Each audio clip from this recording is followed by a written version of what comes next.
Election ಹೊತ್ತಲ್ಲಿ ಬಂಡಾಯದ ಬೇಗುದಿ ಹೆಚ್ಚಾಗ್ತಲೇ ಇದೆ. ನಂಬಿದ್ದ ಪಕ್ಷದಲ್ಲಿ ಟಿಕೆಟ್ ಸಿಗದೆ ನಾಯಕರು ಬಂಡಾಯ ಅಭ್ಯರ್ಥಿಯಾಗಿ ಅಖಾಡಕ್ಕೆ ಇಳಿತಾ ಇದ್ದು, ಟಿಕೆಟ್ ನಿರಾಸೆ ಕೊಟ್ಟ ಪಕ್ಷಕ್ಕೆ ಬಿಸಿ ಮುಡಿಸೋದಕ್ಕೆ ಮುಂದಾಗಿದ್ದಾರೆ.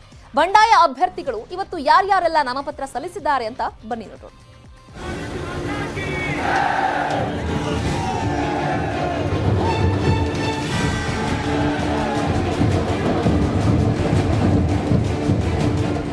ಪುತ್ತೂರಿನಲ್ಲಿ ಬಿಜೆಪಿ ಬಂಡಾಯ ಅಭ್ಯರ್ಥಿಯಾಗಿ ಹಿಂದೂ ಮುಖಂಡ ಅರುಣ್ ಕುಮಾರ್ ಪುತ್ತಿಲ ನಾಮಪತ್ರ ಸಲ್ಲಿಸಿದ್ದಾರೆ.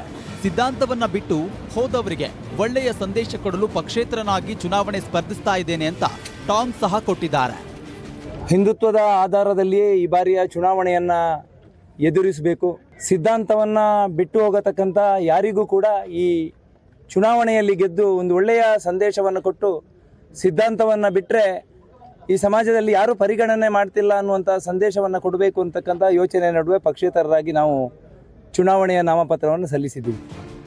ಬೆಂಗಳೂರಿನ ಪುಲಕೇಶಿ ನಗರದಲ್ಲಿ ಕಾಂಗ್ರೆಸ್ ನಾಯಕರಾಗಿದ್ದ ಅಖಂಡ ಶ್ರೀನಿವಾಸ್ ಮೂರ್ತಿಗೂ ಟಿಕೆಟ್ ಸಿಗದ ಕಾರಣ ಪಕ್ಷೇತರ ಅಭ್ಯರ್ಥಿಯಾಗಿ ನಾಮಪತ್ರ ಸಲ್ಲಿಸಿದ್ರು.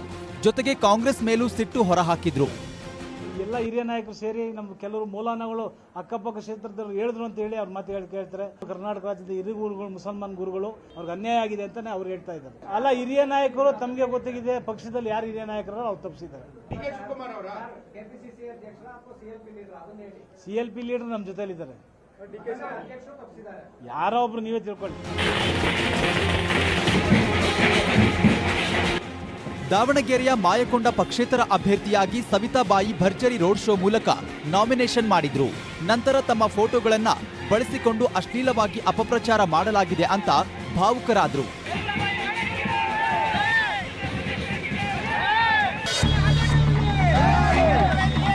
ಇನ್ನೊಂದು ಕಡೆ ಬೆಳಗಾವಿಯ ರಾಮದುರ್ಗದಲ್ಲಿ ಮಹದೇವಪ್ಪ ಯಾದವಾಡ ಬಿಜೆಪಿ ಬಂಡಾಯ ಅಭ್ಯರ್ಥಿಯಾಗಿ ಬೆಂಬಲಿಗರ ಜೊತೆ ಭರ್ಜರಿ ಮೆರವಣಿಗೆ ಮಾಡೋ ಮೂಲಕ ನಾಮಿನೇಷನ್ ಮಾಡಿದ್ದಾರೆ.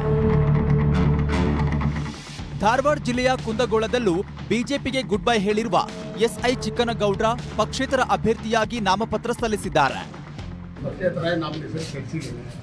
ಕಾಂಗ್ರೆಸ್ ಅಭ್ಯರ್ಥಿ ಆಗಿಬಿಟ್ಟು 19 ತಾರೀಕು.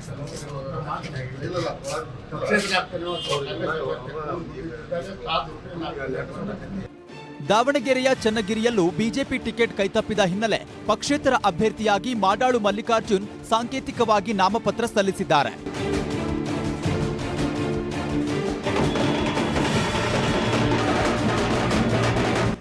ಕೋಲಾರ ಜಿಲ್ಲೆ ಮಾಲೂರಲ್ಲಿ ಪಕ್ಷೇತರ ಅಭ್ಯರ್ಥಿಯಾಗಿ 60 ವರ್ಷದ ವೃದ್ಧೆ ನಾರಾಯಣಮ್ಮ ಎತ್ತಿನ ಬಂಡಿಯಲ್ಲಿ ಬಂದು ನಾಮಿನೇಷನ್ ಮಾಡಿದ್ದಾರೆ. ಅಭಿವೃದ್ಧಿಗಾಗಿ ಚುನಾವಣೆಗೆ ಎಂಟ್ರಿ ಕೊಟ್ಟಿದ್ದೇನೆ ಅಂದ್ರು.